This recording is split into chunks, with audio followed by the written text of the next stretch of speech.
Nebraska fans, come here for a second. Oh, God. And y'all know me, all right? Y'all know me. When it comes to spring games, there's only so much, but I can watch the way you move. It's like a dance contest. This Dylan Raiola cat, let me just read you the stat line. I thought the other young guy, Harburg, and I thought the other quarterbacks played well, but Dylan to me looks a little bit different. 16 to 22, 239 and 2 touchdowns. But it's not just that. He was sautéing. I saw every throw in the bag. You had the RPO short. You had the intermediate. He had to throw the fastball in there a couple times. He did it. He threw, I think it was a corner for a touchdown from hash to hash. That was an absolute dot. I saw him throw a deep ball where he anticipated the breakaway. He threw the guy open. For a young player, and I know he transferred more time than a Western Union, and I understand people can be a little bit nervy about that, and I get it. There's some merit to it. But as far as arm talent and future, and it's not just Dylan, Nebraska looks better. They just look better running around. I'm telling you, I don't take too much from the spring game, but out of all the spring games, I think Nebraska's got a real one at quarterback as a young guy.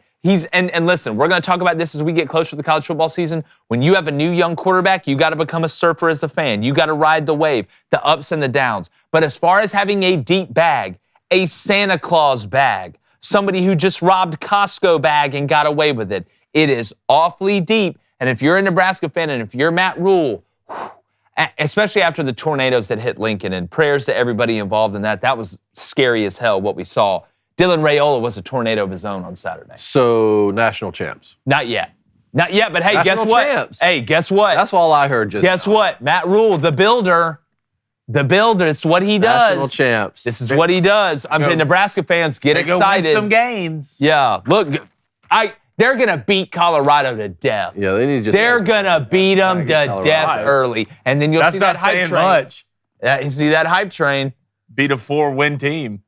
Hey, we did it, guys! Hey, they quadrupled their win total. They did. No, I love that you talk about the city of Detroit. I didn't foresee Detroit, raising the bar for the NFL draft. Dude, oh, man, did they? That was great. Absolutely incredible. And then Michigan breaks the record or sets the record this year for having the most guys drafted. I think the Big Ten had more guys drafted than the SEC this year. Really? I believe so. Don't quote me on that. But I don't think they counted Texas or Oklahoma in the SEC, which they will going forward. But Texas and Oklahoma weren't in the SEC when the SEC was having as many draft picks as they did. Well, Michigan's was 13, so I think they led the way this year, but they didn't break the all-time record. But yeah, so the whole state of Michigan, man, hats off to them. One best that I had, again, this Arkansas pitcher, Hagen Smith, just continues to absolutely shove. This series that he had against Florida, so he pitched 7 innings, gave up 2 hits, 1 run, 0 earned runs, 1 walk, 11 strikeouts. His season ERA is 1.35. You know, he reminds me of Hader,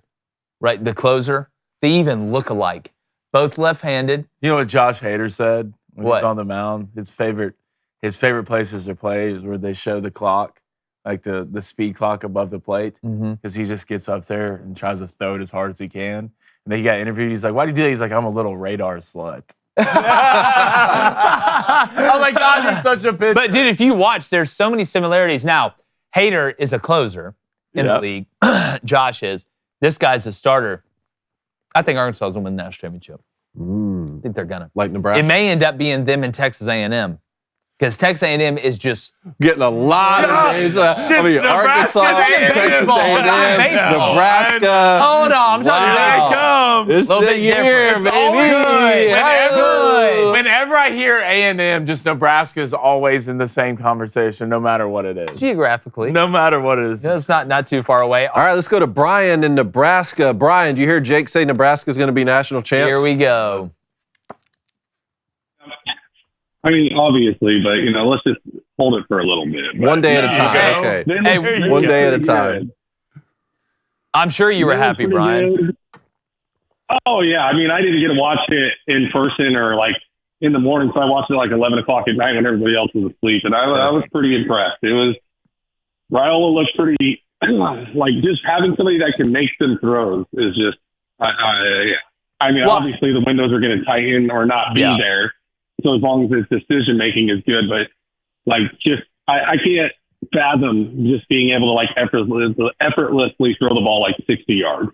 Well, you know the best part, Brian? He can catch a snap. So y'all are already further ahead than where y'all were last year. But I was more impressed, right? Because look, there's only, like I keep saying, you can only get so much data out of a spring game because it's so controlled, right? Everybody knows what everybody's doing.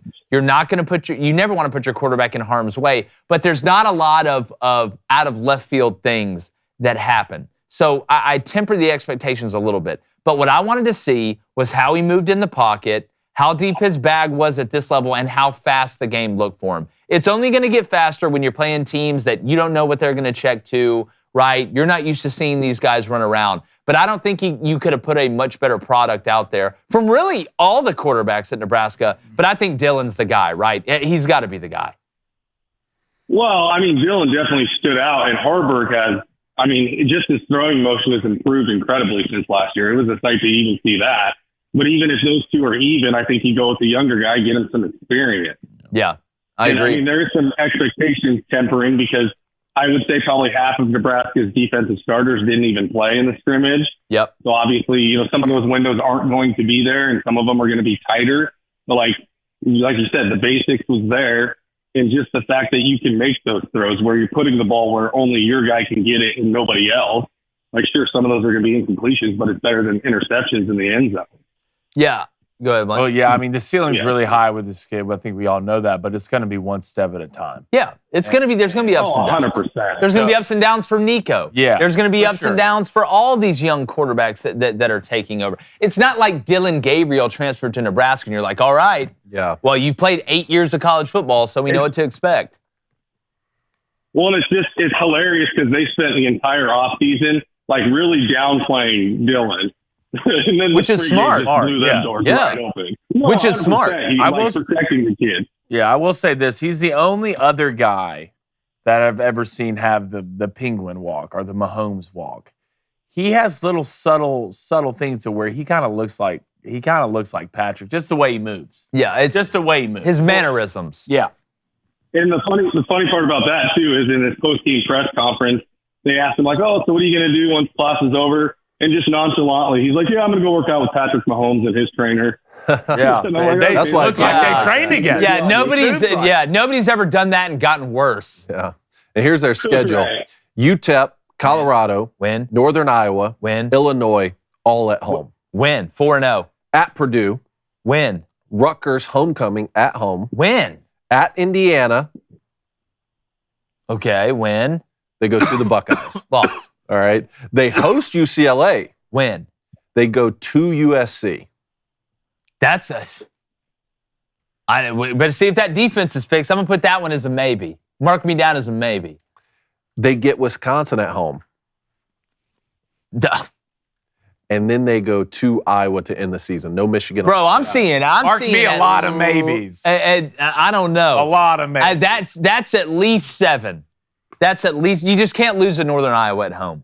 You can't start out 2-0. Illinois not going to be a walk in the park. No, they're not. But I mean, look, this Rutgers, Illinois team not a walk in the park. You know, had their whole secondary was NFL players.